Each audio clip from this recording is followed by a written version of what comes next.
ไอ้ตรง ยังไม่มา ตกเครื่องแน่ๆไอช่อนตอนเที่ยงยังไม่ตื่นเลยโอ้โหกดติดตามพวกเราและกดกระดิ่งแจ้งเตือนเพื่อรับชมคลิปใหม่ก่อนใครครับเกิดอะไรขึ้นอยู่ตรงไหนพยาไทยมานี้ที่อ๋อกูอยู่มักกะสันยังไงก็ไม่ทันหรอกไม่ทันคือถ้ามึงอยู่ถ้ามึงอยู่สวนภูมิตอนนี้กูว่ากูจะวิ่งกลับไปใหม่ได้ไม่มีปัญหากับการที่มีคนตกเครื่องผมมีปัญหาเลยผมมีปัญหากับการที่ผมไม่ตังค์จ่ายค่าเครื่องบินคือพี่ก็รู้สึกว่าก็ไม่เป็นไรเดี๋ยวมันก็มาแบบงั้นโทรคุยกับมันเลยไหมว่าอยากมาไหมแค่นั้นเพราะว่านี่เราก็มีกิจกรรมทำเราก็มีถ่ายผักเอ็นจีเราก็มีถ่ายแบบที่วางแผนมันก็อยากให้มีช่อนไม่ใช่หรอพี่คุยสรุปยังไงคือคิดตอนนี้ไม่ทันแน่ๆแล้วครับแต่ว่ายังอยากมาไหมมันมี2ช้อยก็คือมึงป่วยมากไม่ไหวก็ไม่ต้องมาก็ได้กับ2อยากมาไม่ได้พี่ไม่ได้มาใช่ไหมมาแปลว่าต้องซื้อตั๋วใหม่ฮะทางนี้จะช่วยหาเที่ยวบินให้ที่โอเคที่สุดให้ลาก่อนครับเสื้อช็อตการเดินทางไปถึงเป้าหมายมันมักจะมีอุปสรรคเสมอ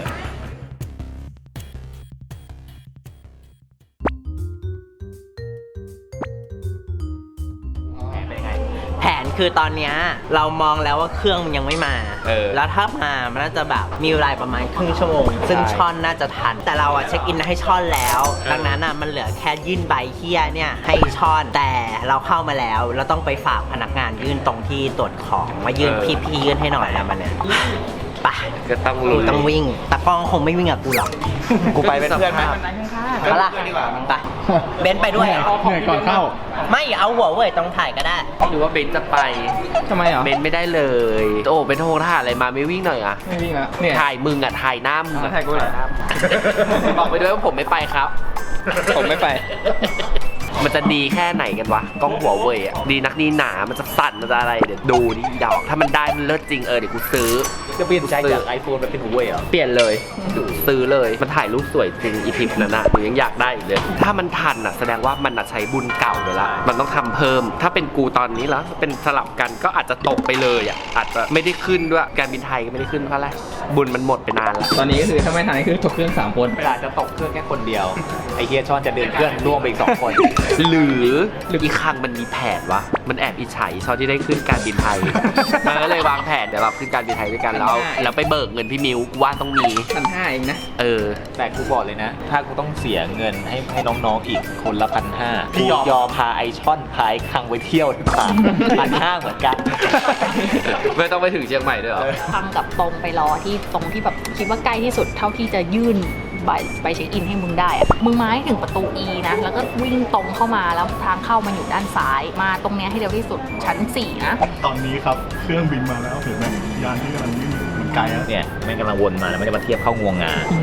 ก็เท่ากับว่าถ้าตอนนี้มาเข้างวงงาเสร็จปุ๊บก็จะต้องประกาศบอร์ดดิ้งไทม์ให้เราเข้าไปตรงนั้นเนี่ยมีเวลาประมาณ 15-20 นาทีถ้าคุณคังคุณตรงคุณช่อนมาไม่ทันเขาจะโดนประกาศชื่อด้วยนะอายด้วยไม่รู้เขาจะประกาศต่อท้ายว่าทีวีมังด้วยหรือเปล่า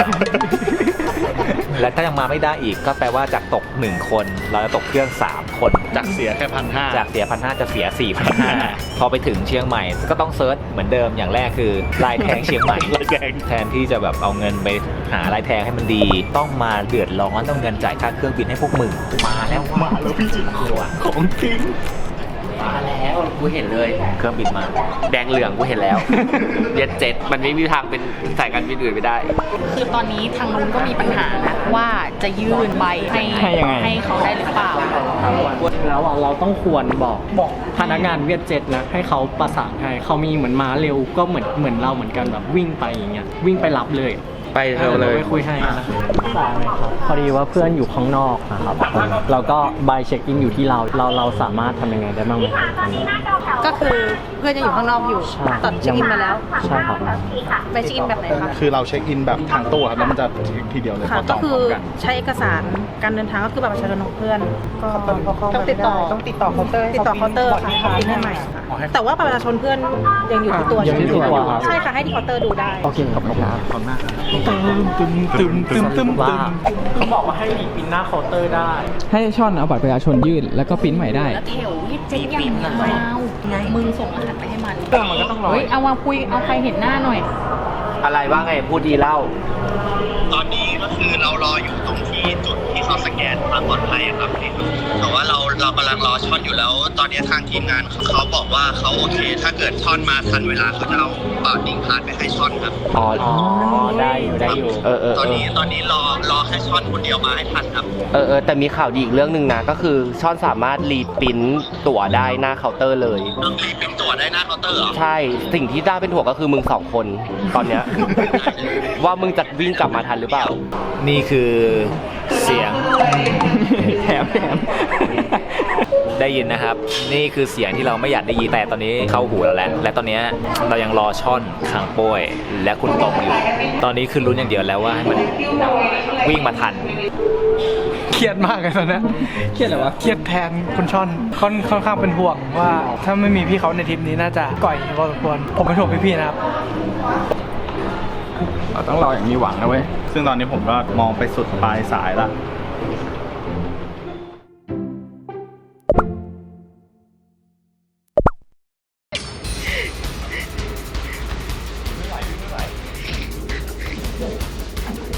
ไม่เจออะไรเลย เชื่อเจอแล้วเหรอพี่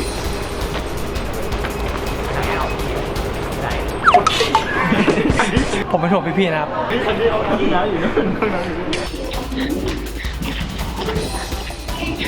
วิ่งหัวยกๆมาวะ ทันไหมครับตอนนี้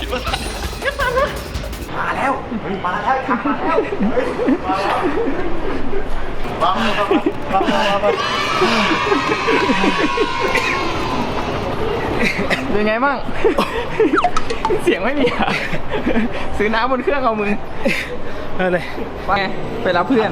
ถือว่าคุ้มค่าครับที่ทันถ้าไม่ทันจะด่ามันซ้ำด้วย สงสารมันก็สงสารนะ แต่อยากด่ามากกว่า ที่แม่งโชคดีคือเครื่องบินแม่งดีเลย์ ใช่ อันเนี้ยคือตอนที่มันวิ่งมามึงเห็นไหมนี่คือต่อแถวแล้ว นี่คือกลุ่มสุดท้าย ก็คือรวมพวกเราก็คือกลุ่มสุดท้ายที่จะขึ้นเครื่อง เรา นี้ ไปต่อแถวไหม ไปเราไปต่อแถวกันเนี่ย แล้วก็โชคดีของมันอย่างหนึ่งคือมึงมีเพื่อนดี กูบอกแล้วว่าถ้ากูต้องเสียเงิน1,500ให้มึงซื้อตั๋วขึ้นเครื่องใหม่ กูพามึงไปเที่ยวดีกว่า ไปถึงเชียงใหม่แล้วก็เซิร์ชเลยนะเหมือนเดิม Google เซิร์ชว่า ลายแทง ตอนนี้แทงผมเถอะต้องลายแทงใครแล้วที่จริงอะที่เครื่องบินช้าไม่ใช่ว่าเครื่องบินเขาดีเลยหรอกผมซื้อสายการบินเนี้ยแล้วบอกให้เขาขับช้าๆถ้าพี่ชอบไม่ได้ผมนะตกเครื่องแล้ว รวยจังวะ ถ้าคุณไม่ได้เม็ดเงินของผมนะ มาไม่ทันบอกเลย ที่ช่อนพี่ตัวพี่อยู่ไหน หาย วิ่งมาถึงที่นะฮะตัวหาย ตัวหายตัวช่อนหาย อ้าว ตัวช่อนทำตก ตอนวิ่งมาทำตก นี่ก็ถือว่าเป็นประสบการณ์ที่ผ่าเส้นตาย เดี๋ยวเข้าไปเจอกันอีกทีที่เชียงใหม่ จะมีอะไรสนุกๆที่เราคาดไม่ถึงอีกหรือเปล่า ไปรอดูกันครับ